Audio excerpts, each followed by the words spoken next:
Der Grillenfreund am Kamin.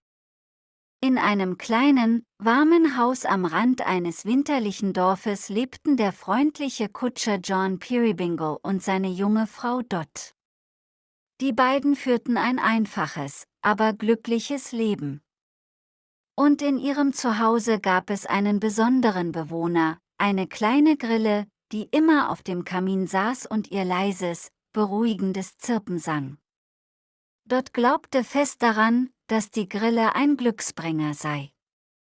Solange sie singt, sagte sie, wird unser Zuhause sicher und friedlich bleiben.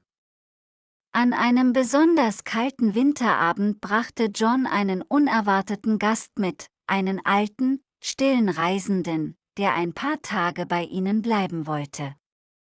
Obwohl der Mann freundlich wirkte, begann die Stimmung im Haus sich zu verändern.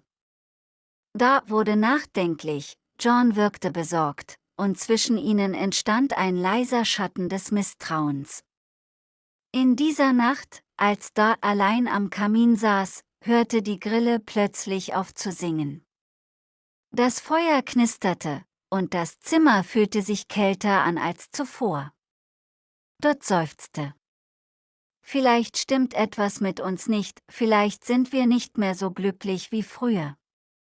Doch da ertönte das vertraute, helle Zirpen.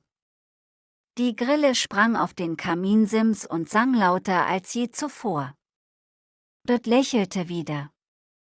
Es war, als ob die kleine Grille sagen wollte, hab keine Angst.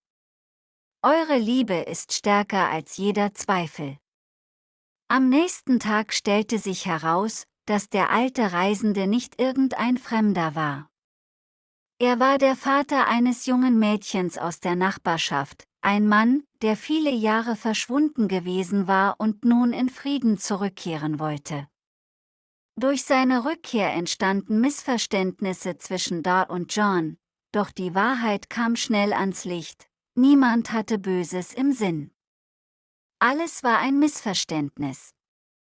Als John verstand, dass Dot ihm nie untreu gewesen war, fiel die Spannung zwischen ihnen sofort ab. Sie umarmten sich, lachten, und die kleine Grille zirpte triumphierend vom Kamin aus. Seitdem sagte John, solange die Grille singt, wird uns nichts Böses im Haus treffen.